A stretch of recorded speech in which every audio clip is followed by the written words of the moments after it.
오늘은 신자인가 소비자인가 라는 제목으로 은혜 나누기 원합니다. 어느 빌딩 앞에 고급차 한 대가 섰습니다. 시중 드는 사람이 차에서 내리더니 빌딩 안으로 들어가서 비싼 요리를 사가지고 와서 이제 차로 배달을 했습니다.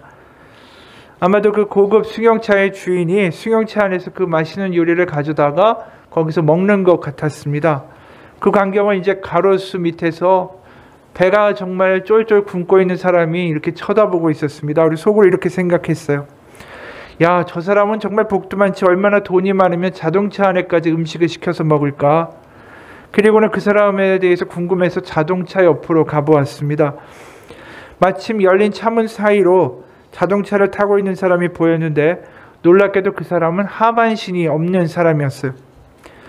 고급 승용차의 주인을 부러워하더니 배고픈 남자는 이 광경을 보고는 생각이 바로 바뀌었습니다. 내가 그렇게 불행한 존재가 아니구나. 그런 생각이 들었다라는 거예요. 우리가 겉만 봐서는 모릅니다. 부러워할 것 같고 괜찮은 것 같고 좋아 보이지만 그 속이 어떤지는 아무도 알 수가 없어요. 오늘 우리가 읽은 이 본문도 마찬가지예요. 겉으로 보면 너무나도 화려하고 너무나도 잘 되는 것 같고 너무나도 잘 나가는 것 같은 때가 바로 이 아모스 선지자가 이 북왕국에 이 말씀을 선포하는 때였습니다. 지금 이 선지자가 가서 북왕국에 뭘 선포하냐면 회개하라, 그리고 또 멸망이 있을 것이다, 회개치 않으면, 그러한 메시지를 전할 때에는 이 북왕국의 왕이 여로보암 2세라는 왕이었습니다. 바로 북왕국 최고의 전성기를 구가하던 시기였어요. 어느 정도였냐면 이 사람이 40여 년 동안을 이제 통치를 했는데 그때 영토가 남쪽으로는 홍해의 아카바만, 거기부터 북쪽으로는 유프라테스 강까지 이르렀다, 이렇게 말을 합니다. 그러니까 우리가 이 열왕기를 읽다 보면 솔로몬이 아주 대단한 정치와 왕국을 건설하잖아요. 솔로몬 때의 왕국의 크기와 거의 맞먹을 정도라는 거예요.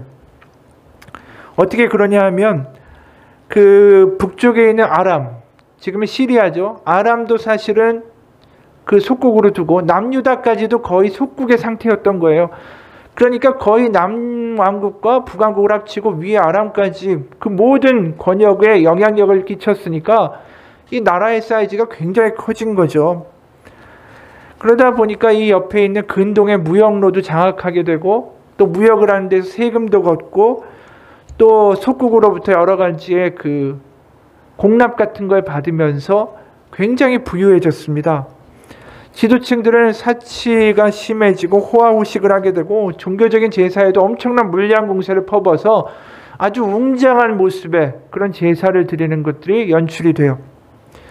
모든 것이 경제적으로나 또 정치적으로나 이게 보기에 굉장히 번성하고 안정된 시기처럼 보였습니다. 남들이 보기에는 정말 부러울 것 하나 없이 그렇게 겉으로는 보였어요.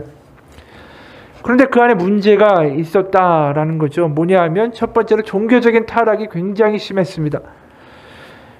그러니까 원래 여호와 한 분만을 믿는 이 유엘 신앙이잖아요. 그러니까 이 원래 이스라엘 민족에게는 신이 여러 명 있는 게 아닙니다. 그 당시 근동이나 다른 사회 보면 다신교를 믿고 특히 우리가 로마나 그리스 신화를 보게 되면 신들이 너무 많이 나오지 않습니까? 그런데 오직 이 유대인, 특히 이스라엘 민족에게는 유엘 신앙, 오직 여호와 한 분뿐이다라는 신앙이 있었던 거예요. 그런데 이 유엘 신앙이라는 것이 무너지기 시작을 해요. 수입된 여러 신들이 이제 들어오기 시작합니다. 해외에서. 그러면서 여호와 하나님뿐이 아니라 여러 다양한 신들을 섬기게 되고, 그러면서 여호와 하나님은 그 여러 신 중에 하나로 전락하게 되는 거예요. 그러니까 여호와에 대한 신앙을 자기 스스로 말할 때는 난 버리지 않았다. 다만 다른 신도 섬길 뿐이다. 이렇게 얘기가 되는 거죠. 그러니까 다른 우상신들과 동등한 하나의 신으로 여호와 하나님이 여겨지는 겁니다. 그래서 베델에 어떤 일이 있냐면 베델에다가 금송아지를 만들고 이게 여호와다라고 이제 제사를 지내는 일까지 벌어져요. 이런 형국에 대해서 아모스서 5장 26절에 보면 이런 말씀이 나옵니다. 이제는 너희가 왕으로 떠받드는 19세 신상들과 너희의 별신 기운의 신상들을 너희가 짊어지고 갈 것이다. 그것들은 너희가 만들어서 섬긴 우상들이다. 그러니까 이 만들어가지고 섬기는 신들이 굉장히 많았다라는 것의 그 단면을 보여주는 구절이죠. 이런 일이 벌어지니까 당연히 어떤 것들이 따라오겠습니까? 빈부의 격차가 엄청 심해지기 시작한 거예요. 아모스서 8장 4절에서 6절을 세 번역으로 보면 이렇게 말씀이 되고 있어요. 빈궁한 사람들을 짓밟고 이 땅에 가난한 사람을 망하게 하는 자들아, 이 말을 들어라. 기권한다는 말이 초하루 축제가 언제 지나서 우리가 곡식을 팔 수 있을까? 안식일이 언제 지나서 우리가 밀을 낼 수 있을까? 되는 줄이고 추는 들이면서 가짜 저울로 속이자. 헐값에 가난한 사람들을 사고 신 한 켤레 값으로 빈궁한 사람들을 사자. 찌꺼기 밀까지도 팔아먹자 하는구나. 신발 하나에 사람을 종으로 살 수 있다. 이게 얼마나 끔찍한 상황이에요. 그러니까 있는 사람들은 점점점 강해지고 약육강식의 시대가 벌어지기 시작한 겁니다. 왜? 하나님이 가난한 이들을 돌보라는 그 율법에 있잖아요. 그런데 하나님을 어느덧 그냥 여러 신 중에 하나로 취급하니까 율법을 지켜야 될 관심도 필요도 없어진 겁니다. 그러니까 이것을 지적하니까 아모스 선지자가 이들의 반응이 오늘 본문의 10절이에요. 무리가 성문에서 책망하는 자를 미워하며 정직히 말하는 자를 싫어하는도다. 그러니까 그냥 지금 이 상태가 좋다라는 거죠. 근데 이렇게 그 당시에 강국이고 영토도 넓어지고 다른 데 모든 나라들을 복속시키고 떵떵 호령하던 이 북왕국이 고작 25년 만에 아수르 제국에 의해서 완전히 초토화되고 멸망하게 돼요. 그 누구도 예상하지 못한 일이죠. 왜냐하면 이렇게 땅덩어리가 넓어지고 이 정도의 부국 강도가 이뤘는데 어떻게 25년 만에 완전히 쫄딱 망해서 싸그리 다 무너질 거라고 예상을 하겠어요. 그러니까 당연히 아모스가 멸망할 것이다, 회개하라 라고 하지만 그 누구도 들리질 않는 거예요. 그 메시지가.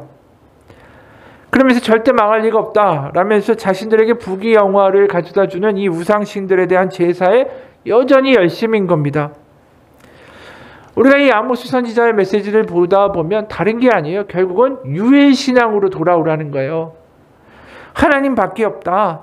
우상신들은 다 가짜고 나무로 만든 것이고 너희의 손으로 만든 것이고 하나님만이 참신이다. 근데 이 아모스서에서 선포되는 이 메시지가 우리가 가만히 보게 되면 모세오경의 핵심 메시지이기도 하다라는 거죠. 그게 십계명 안에 들어있는 것이고 우리가 쉐마라고 해서 지금도 유대인들이 집 문설주에 붙이고 대문 옆에 붙이고 그래서 오가면서 항상 기억하고 외워야 할 말씀, 그 쉐마라는 데도 이 유해신앙이 분명하게 명시되고 있어요. 그게 신명기 6장 4절과 5절입니다. 이스라엘아 들으라. 우리 하나님 여호와는 오직 유일한 여호와이시니 너는 마음을 다하고 뜻을 다하고 힘을 다해 내 하나님 여호와를 사랑하라.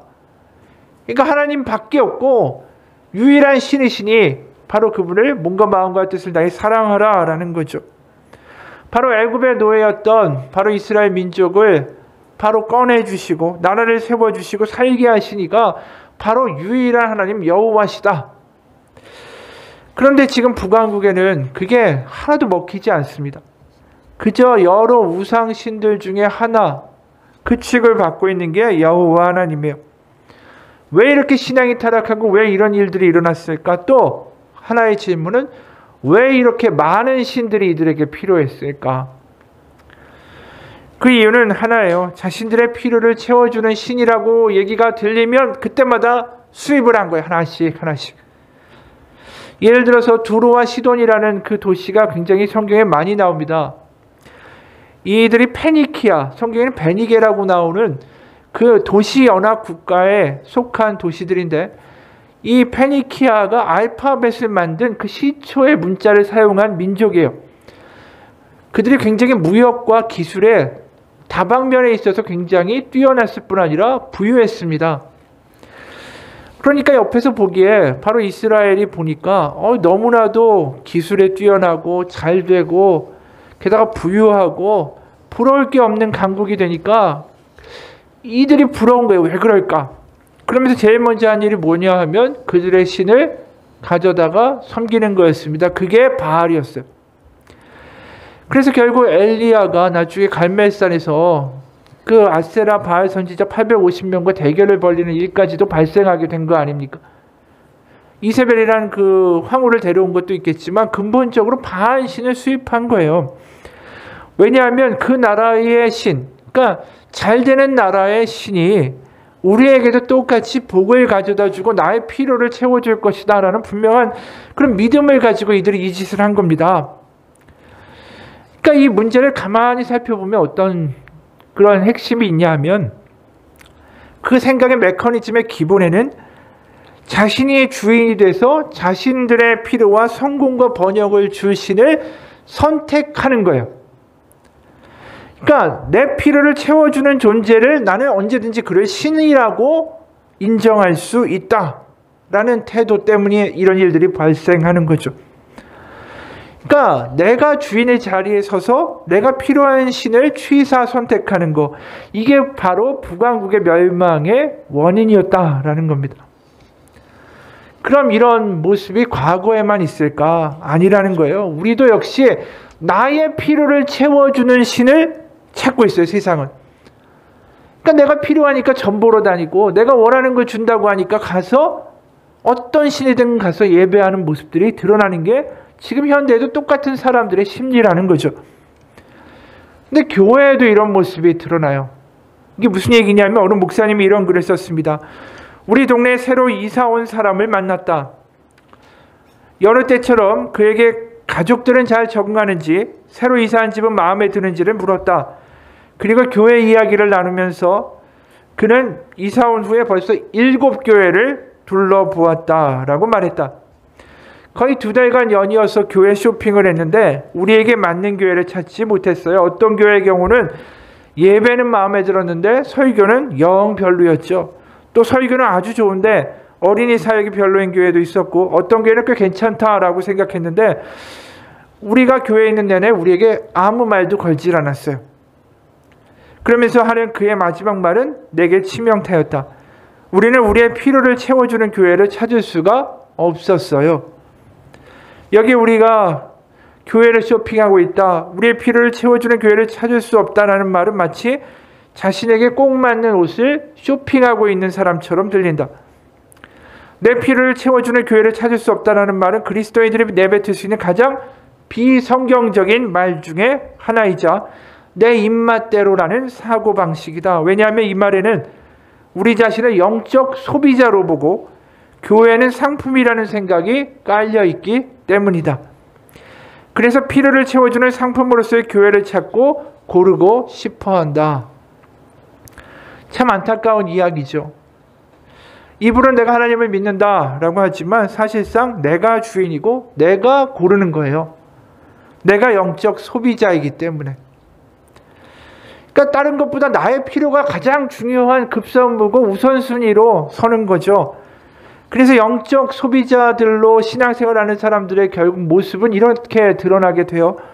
내가 교회에 나가고 내가 착한 일을 하니까 하나님께서 내 기도에 응답하시고 내게 원하는 직장을 주시고 내가 응원하는 팀도 우승하게 하시고 내 아이가 반장되게 해주셔야만 한다. 그 가운데 하나라도 내가 원하는 대로 이루어지지 않는다면 하나님이 나를 배신하신 것이다. 이게 결국 나의 중심적인 신앙이 되는 거죠. 누가 종이고 누가 주인이고 누가 아버지고 누가 자녀인지가 완전히 뒤바뀐 형국이라는 거예요. 하나님은 우리를 영적 소비자로 부르신 게 아니에요. 바로 하나님의 사명자고 하나님의 자녀로 부르셨다라는 거죠. 교회가 우리를 위해서 존재하는 게 아니라 우리 자신이 교회고 우리가 세상을 위하여 이 땅 가운데 부름받고 존재하는 것입니다. 우리 신앙의 가장 큰 그 관문이자 넘어가지 못하고 실족하게 되는 그 문제가 바로 여기에 다 결부되어 있는 거예요. 많은 이들이 신앙에서 자꾸만 퇴보하고 실패하는 거, 자기중심적인 사고를 포기하지 못하기 때문입니다. 초신자 때 기도하면 참 하나님이 기도를 잘 들어주신다라고 말씀하는 분들이 많이 있어요. 근데 어느 순간 하나님이 기도를 좀 안 들어주시는 것 같다. 그 왜 그럴까? 그거는 하나님이 내가 원하는 거, 내가 좋아하는 것을 원하는 그 온통 나라는 영적 소비자의 자리를 떠나서 영적인 사명자의 자리로 우리가 가기를 하나님 원하시기 때문에 그래요. 오늘 본문도 결국은 영적 소비자로서의 그 북왕국 이스라엘 민족이 다시 하나님을 주인과 왕으로 섬기는 그 자리로, 그 나라로, 그 백성으로 돌아올 것을 지금 이야기하고 있는 것이 아닙니까? 그래서 하나님이 자신을 믿으라라고 얘기하시는 게 아니고 우리가 하나님을 보면서 내 꿈과 내 기대가 이루어질 것을 믿습니다. 그게 아니라 너는 마음을 다하고 뜻을 다하고 힘을 다하여 내 하나님 여호와를 사랑하라고 말씀하세요. 그러니까 내 필요를 먼저 세우고 무슨 생각을 하고 무슨 계획을 하고 그 다음에 하나님이 필요한 것들을 채워달라는 식으로 하는 것이 아니라 먼저 마음을 다하고 뜻을 다하고 그 모든 것을 다해서 하나님을 사랑하라. 바로 그 주종의 관계, 우리의 자리가 어디인지를 제대로 찾아오라는 거예요. 바로 하나님의 유일한 왕이시자 주인인 바로 그 백성의 자리로 북왕국 이스라엘 그 백성들이 돌아와야 된다라는 말씀이죠. 그러니까 영적 소비자의 자리가 아니라 드디어 사랑의 관계로 돌아와야 된다. 그걸 이제 잊어버렸던 것이죠, 북왕국이. 그럼 이제 이런 것들을 보면서 이런 이야기를 하는 사람들도 있어요. 나는 하나님을 사랑합니다. 나는 이 사람들 같지가 않아요. 근데 우리가 이 사랑이라는 말을 쓰는데 이 사랑이란 말도 얼마나 자기중심적으로 우리가 사용하고 있는지 몰라요. 시인 최승호라는 분이 있는데 시인 최승호 이분이 그 오징어라는 시를 썼어요. 거기에 이런 구절이 나옵니다. 그 오징어 부부는 사랑한다라고 말하면서 부둥켜 안고 서로 목을 조르는 버릇이 있다. 우리가 살아있는 오징어를 보면 진짜 이런 일이 일어나잖아요. 빨판으로 그냥 딱 붙어가지고 이게 무슨 이야기일까? 왜 부부를 오징어라고 부를까? 사랑이라는 이름으로 오징어처럼 자기가 원하는 것을 상대방에게 내어놓으라고 서로 팔과 다리로 목을 조르고 있다. 바로 이 이야기예요. 그러니까 사랑이 내어주는 것이 아니라 내가 필요한 것을 사랑이라는 이름으로 상대방에게 요구하는 데 쓰임받고 있다라는 거죠. 그게 오징어 같다라는 거예요. 에릭 프롬이라는 프랑스의 그 유명한 사상가가 사랑에 실패하는 이유 3가지를 이야기했어요. 첫째는 우리가 사랑을 사랑하기가 아니라 사랑받기로 오해하기 때문이래요. 우리가 돈과 명예와 권력을 갖추고 미모를 갖추면 사랑은 절로 불러오게 돼 있다. 그래서 중요한 건 내가 사랑받기 위한 조건을 갖추는 것이다. 그러다 보니까 정작 사랑하는 능력은 갖추지 못한다라는 거예요. 내 스펙을 쌓는 거죠. 둘째로는 사랑을 대상의 문제라고 착각하기 때문이래요. 나는 사랑할 수 있는 준비가 다 되어 있는데 내가 좋은 상대를 만나는 것만 지금 못하고 있을 뿐이다. 나에게는 문제가 없고 내가 좋은 상대를 지금 만나지 못해서 사랑을 못하고 있다라고 착각한다라는 거예요. 셋째로는 사랑을 감정으로 생각하기 때문에 사랑에 실패한대요. 뜨거운 감정이 있을 때는 사랑하는 거고 감정이 식어지면 이거 사랑이 아니다라고 생각하기 때문에 결국 사랑에 실패한다라는 거죠.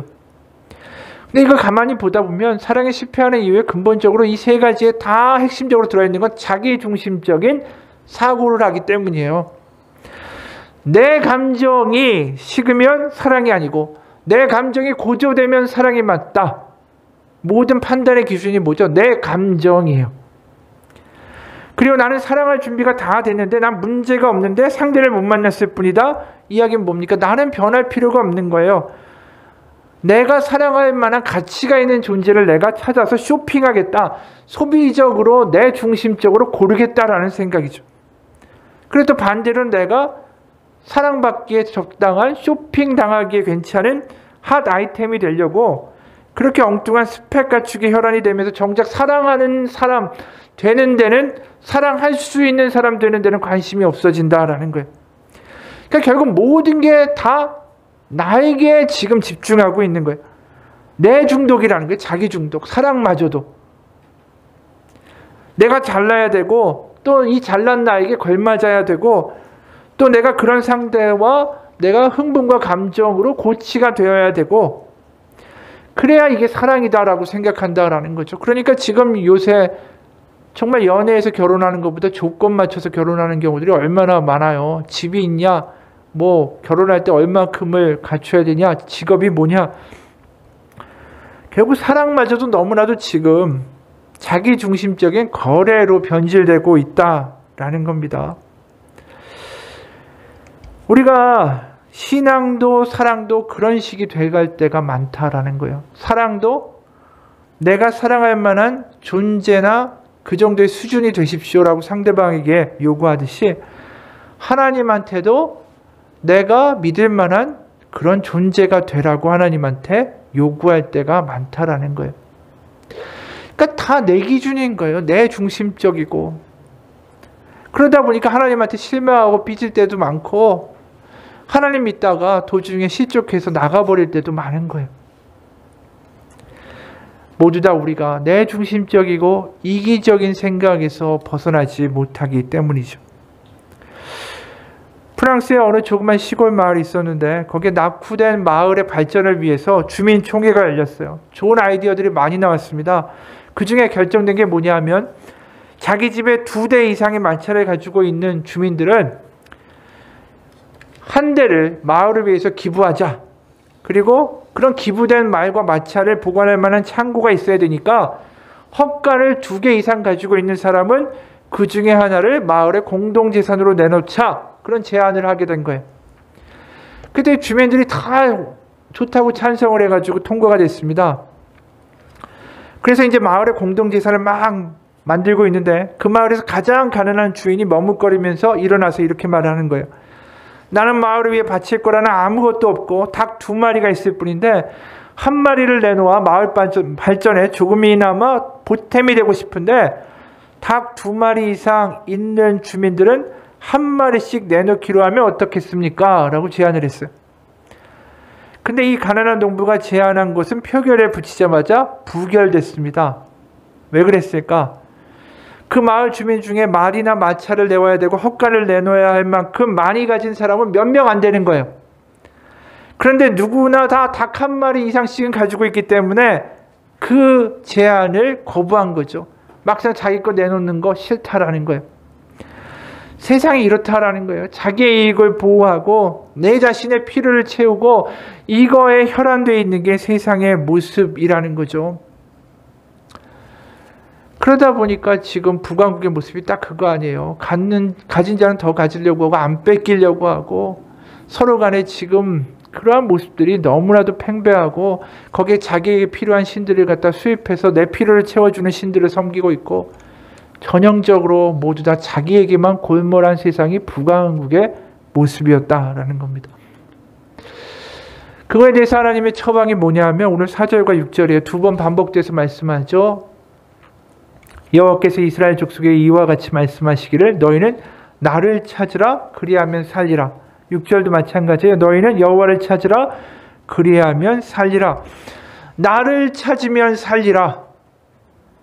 바로 여호와를 전심으로 찾을 때야 우리가 비로소 자기 중독에서 벗어날 수 있어요. 그러니까 내 생각과 내 염려와 내 계획과 내 판단과 내 기준과 그 모든 것들을 일단 멈추고 하나님만을 바라볼 때 거기서 우리는 자유를 얻게 된다라는 거죠. 우월감도 열등감도 내 걱정도 이것도 설 자리가 없는 거예요. 하나님을 전심으로 바라볼 때 늘 한계가 있고 늘 부족하고 모자라고 어차피 답도 없는 나에게 자꾸만 집중해서 자꾸만 거기에 몰두하지 말고 나만 바라보면서 끊임없는 한숨과 염려를 만들지 말고 그 시간에 주님을 전심으로 바라보라. 자기 중독을 끊어내면 살 것이다. 이 말씀이에요. 내 필요는 주님이 더 잘 아신다. 머리카락까지도 세신다라고 성경은 말씀하고 있어요. 내 필요에 맞는 하나님이 되라고 요구하는 대신에 그분한테 모든 걸 맡기라는 거예요. 영적 소비자가 아니라 내가 영적 자녀로서의 삶을 살기로 방향 전환을 하라는 거죠. 내가 어떻게 해야 이 위기를 벗어날까? 나 왜 이렇게 운이 없지? 내 노후를 생각하면 내가 한숨이 나오고 이 모든 말의 주어가 뭐죠? 나예요, 나. 근데 하나님만을 바라보는 이의 말은 어떨까? 여호와는 나의 목자시다. 그분이 나를 아신다. 그분이 들으신다. 그분이 함께 하신다. 주어가 하나님이 돼가고 있는 거죠. 하나님 바라보는 사람은 이렇게 될 수밖에 없어요. 우리의 생각과 눈의 방향성이 나에게로 향하는 것이 아니라 주님께 향하는 거. 그래서 우리의 말의 주어가 하나님이 되는 것. 우리의 삶의 방향성이 완전히 바뀌라고 지금 이야기하고 있는 것입니다. 하나님은 과연 어떤 분일까? 우리가 어떻게든 나를 던져도 결국 우리를 돌보시는 하나님, 우리 아버지 되시는 하나님이다. 그게 헨리 나우는 이렇게 표현하고 있어요.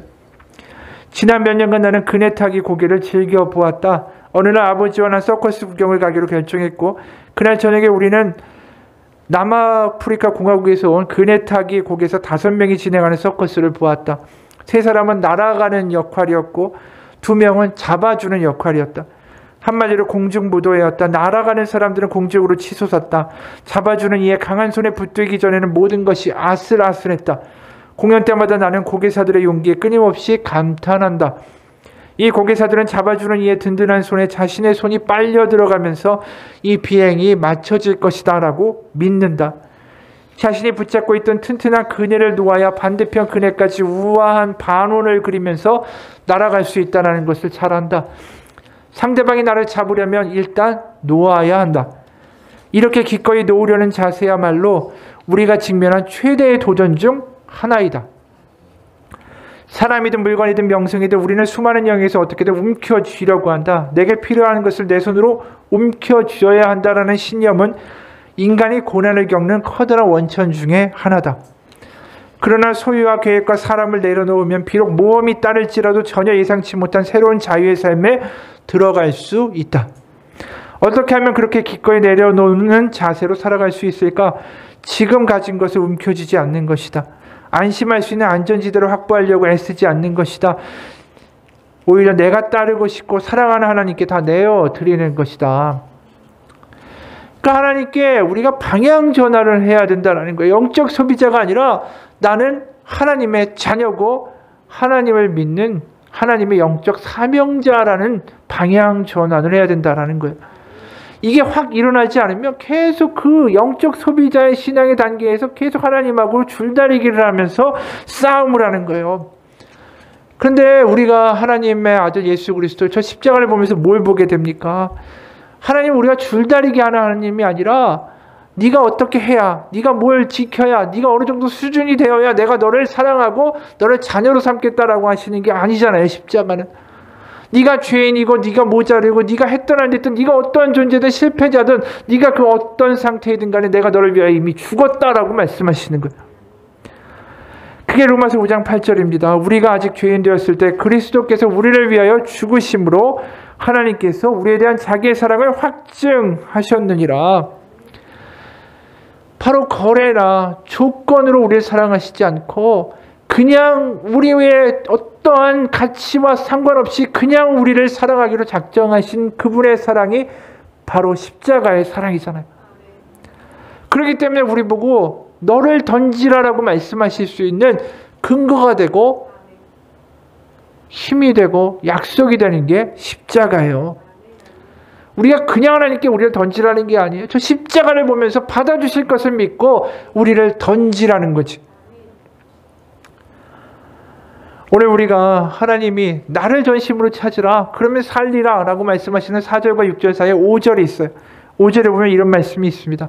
베델을 찾지 말며 길갈로 들어가지 말며 부알세바로도 나아가지 말라. 이 나를 찾으면 살리라 라고 말씀하시는데 그 사이에 유난밖에 3개의 도시가 들어가 있죠. 이게 그냥 들어간 도시는 아니에요. 베델, 길갈, 부엘세바. 지금 완전히 타락해서 거기서 우상신을 섬기는 장소가 되었지만 원래 이 장소가 어떤 장소였습니까? 바로 아브라함과 야곱과 이삭 그 조상들의 이야기가 거기에 쌓여있는 도시고 지명이에요. 그 이야기는 뭡니까? 다 공통적으로 그들이 모자라고 겁 많고 실수하는 사람이었지만 그럼에도 불구하고 그들을 돌보시고 이끌어 가셨던 하나님의 모습과 사건이 있던 도시예요. 3개 다. 베델이라는 도시가 어떻습니까? 야곱이 아버지 이삭을 속이고 형에게 갈 축복을 가로채고 나서 도망가기 시작하잖아요. 정말로 앞으로 어떻게 살아야 될지 뭐 하나 의지할 데 없이 그냥 도망가면서 내뛰기 시작할 때 그때 하나님이 만나주신 곳이 베델이에요. 야곱이 노숙을 하면서 돌을 베개로 삼고 누워있을 때 창세기 28장 13절하고 19절에 보면 이런 대목이 나옵니다. 여호와께서 그 위에 서서 이르시되 나는 여호와니 너의 조부 아브라함의 하나님이요 이삭의 하나님이라. 네가 누워있는 땅을 내가 너와 네 자손에게 주리니 15절에 내가 너와 함께 있어 네가 어디로 가든지 너를 지키며 너를 이끌어 이 땅으로 돌아오게 할지라. 내가 내게 허락한 것을 다 이루기까지 너를 떠나가지 아니하리라 하신지라. 18절에 야곱이 아침에 일찍 일어나 베개로 삼았던 돌을 가져다가 기둥으로 세우고 그 위에 기름을 붓고 그곳 이름을 베델이라 하였더라. 야곱이 정직하고 다른 사람 보기에 선하고 뭐 위대한 위인이었습니까? 그게 아니잖아요. 지금 거짓말치고 사기치고 도망가는데 그 모자란 사람을 끝까지 돌보겠다고 말씀하셨던 약속의 장소가 베델이었어요. 브엘세바는 어떤 곳이냐면 아브라함이 블레셋 땅으로 가죠. 거기서 아내가 미모가 있으니까 자기가 아내를 뺏기고 죽임당할까 봐 아내를 누이라고 거짓말한 데가 브엘세바예요. 거기서 하나님이 그 아내를 찾아주시고 거기서 다시 아브라함이 예배했던 땅이 브엘세바였던 거예요. 이삭도 거기서 핍박을 당하죠. 우물을 4번이나 파야 되는 사건이 벌어져요. 그런데 우물을 파는 족족 물이 나오고 거기서 이삭이 예배를 했다. 그게 브엘세바라고 이름 지어져 있어요. 나중에 야곱도 가나안 땅에 너무 심한 가뭄이 드니까 이제 요셉이 있는 땅으로 가야 되잖아요. 가야 되는데 나 이제 과연 이 땅으로 돌아올 수 있을까? 내 삶은 어떻게 될까?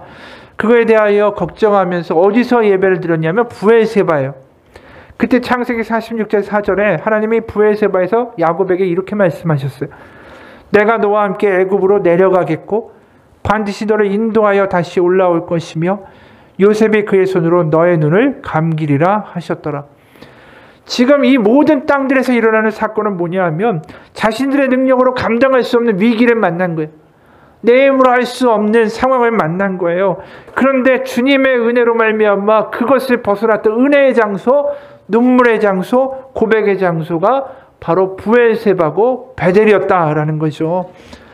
그런 고백들이 있고 그런 경험인데 어떻게 하나님 외에 다른 신을 섬기겠어요? 그런데 지금 거기서 우상신들이 득실득실한 거예요.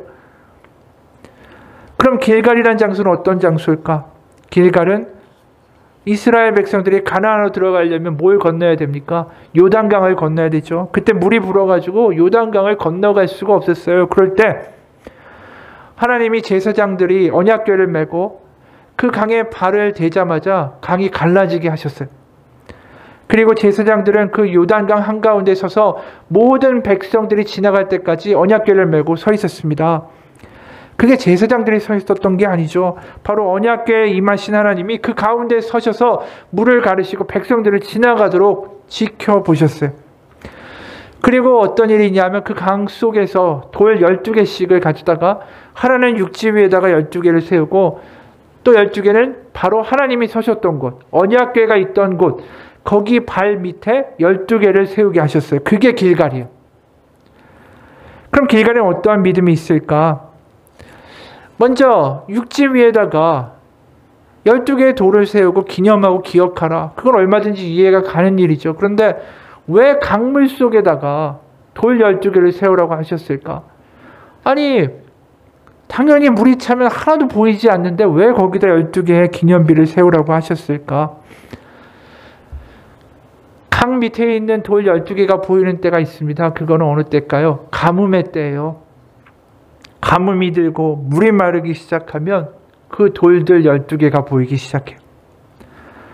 그럼 그 후손들은 그 메마른 강가에서 끔찍한 가뭄 가운데서 그 돌들을 보면서 하나님을 기억합니다. 뭐냐면 지금 우리들이 겪는 이 가뭄의 한가운데에 바로 하나님이 함께 계시고 결국은 우리를 끝까지 지키시고 이 요단강에서 강물을 가르시고 끝까지 지키시다 맨 마지막에 나오셨던 하나님처럼 이 가뭄의 끝날까지 우리와 함께 하실 것이다라는 것을 그 돌을 보면서 기억하는 거예요. 바로 풍요의 시기에는 육지에 있는 돌 12개를 보면서 그걸 기억하고 가뭄의 때에는 그럼에도 불구하고 끝까지 우리와 함께 하시는 요단강을 가르셨던 하나님, 우리와 그 강 가운데 같이 서셨던 하나님을 바라보는 거죠. 가뭄의 때에. 바로 그 하나님의 은혜, 요단강을 자신의 힘으로 어떻게 건너겠어요? 그 앞에서 아무것도 할 수 없는데 홍해를 가르신 것처럼 요단강을 가르시고 우리와 함께 하신 하나님을 기억하는 곳, 그것이 길갈이었다라는 거죠. 길갈이라는 책이 있어요. 또 제목이 마침 안종혁 교수라는 분인데, 이분이 신시내티 미국에 있는 대학의 석자 교수고 포항공대의 석자 교수를 하신 분이에요. 그리고 전 세계적으로 굉장히 유명해서 IBM에서 아주 유명한 그 기술자로도 활동했던 분인데, 이분의 삶이 어떻게 시작됐냐 하면 첫 돌이 지나서 3개월 만에 아버지가 돌아가셨어요. 그 어머니 28살에 남편을 사별하고 홀로 되어서 두 아들을 삭바늘질과 날품으로 팔아 키우셨습니다. 그러니까 끼니를 걱정할 정도였는데 왕복으로 20km를 걸어가는 중학교에서 공부할 수 있다. 그거 한 가지만으로도 행복했대요. 그러니까 이제 공업고등학교를 가게 된 거죠. 집안이 어려우니까. 그리고 방직 공장의 전기공으로 취직을 했습니다. 그러면서 주경야독을 해가지고 대학을 가고 대학원을 가고, 그래서 나중에 미국에 유학까지 가게 돼요. 그래서 미국의 조지아텍이라는 유명한 공과대학에 가게 되는데, 거기서 박사학위 준비를 하는 과정 가운데 졸업시험을 보는데, 이 졸업시험이 어려웠는지 4번을 떨어지게 됩니다. 마지막 기회가 주어졌어요.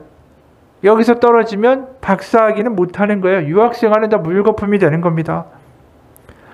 그분 마음이 어떻겠어요? 지금까지 어떻게 여기까지 왔는데, 공장의 전기공으로 일하면서 지금 이 자리까지 왔는데 이게 물거품이 되게 할 수는 없잖아요. 걱정이 되니까 그동안 믿었던 신앙도 다 뒤로 하고 교회도 나가지 않고 오로지 공부에만 매진했습니다.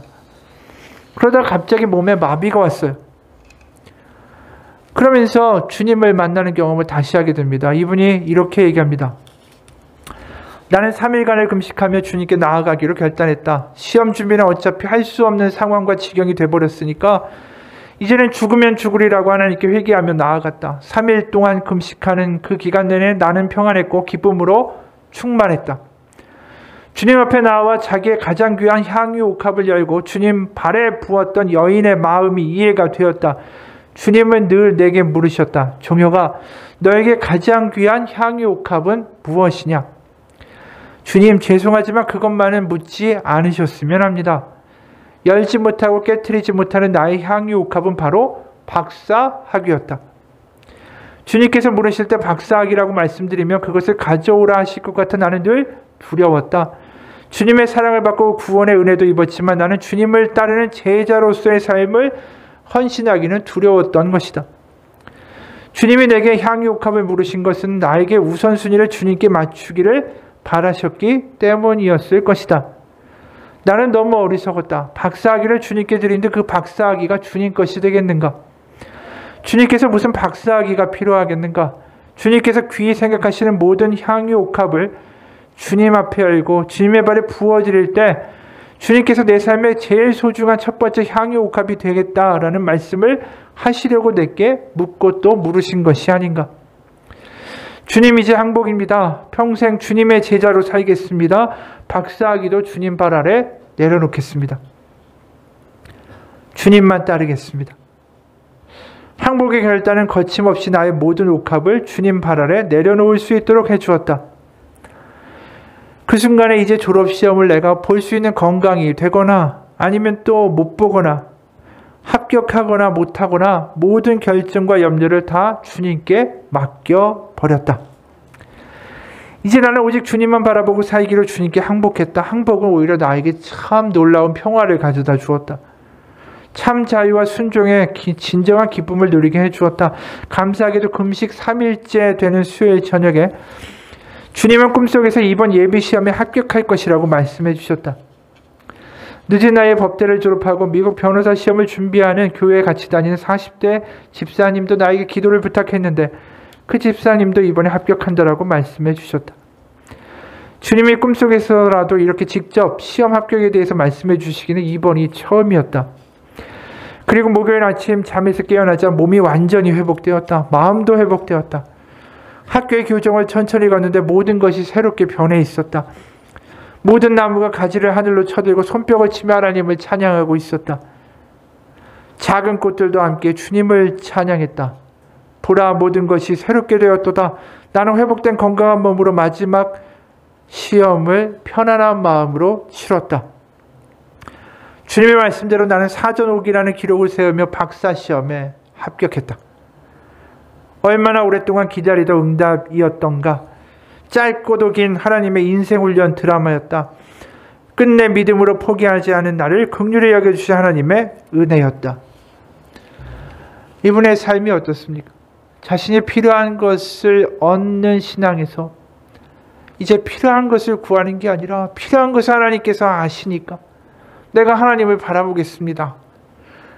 영적 소비자가 아니라 영적 사명자로서의 방향전을 하는 그 순간에 놀라운 자유를 맛봤고 거기서 오히려 포기할 수밖에 없었던 박사학위를 하나님께서 허락하시는 역사도 맛보게 됩니다.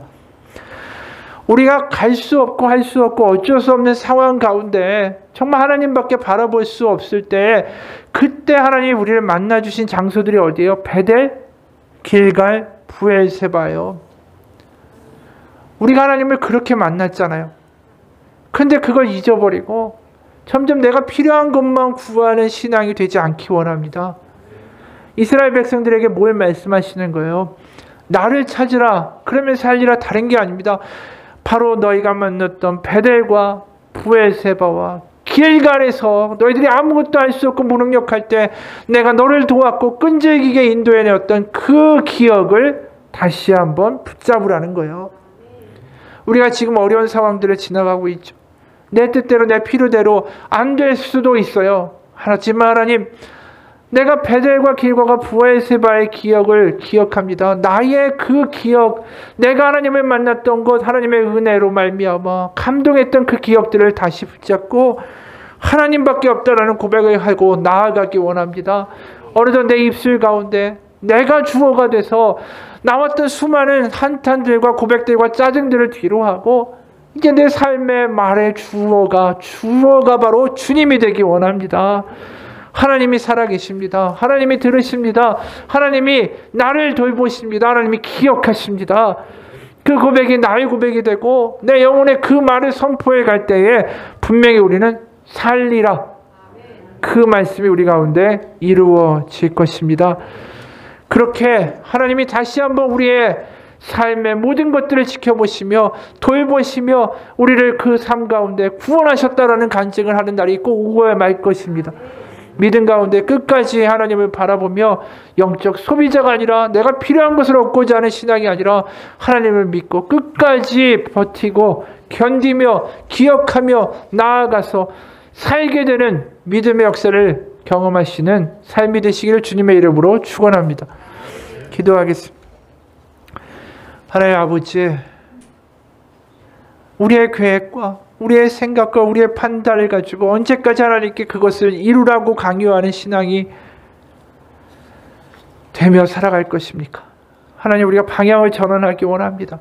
내 생각과 내 판단과 내 기준대로 되지 않아도 하나님은 다 알고 계시고 하나님은 하나님께 의지하며 나가는 자를 기억하시고 하나님은 나의 기도를 들으시며 나의 상황을 아시고 하나님은 가장 선한 것으로 인도하시리라.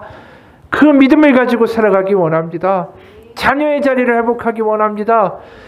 하나님과 거래하는 자가 아니라 하나님의 자녀된 자리로 가서 하나님을 신뢰하며 하나님만 바라보고 이 어려운 가운데 우리의 눈빛들이 세상과 주변과 낙담하며 나에게 돌아가는 눈빛이 아니라 땅만 바라보고 나만 바라보는 눈빛이 아니라 그 눈을 들어 하나님을 바라보는 믿음을 살게 하여 주옵소서. 그러면 살리라라고 말씀하셨습니다. 앞에 아무것도 보이지 않아도 앞에 깜깜한 일이 있다 할지라도 하나님만 보고 가면 살리라.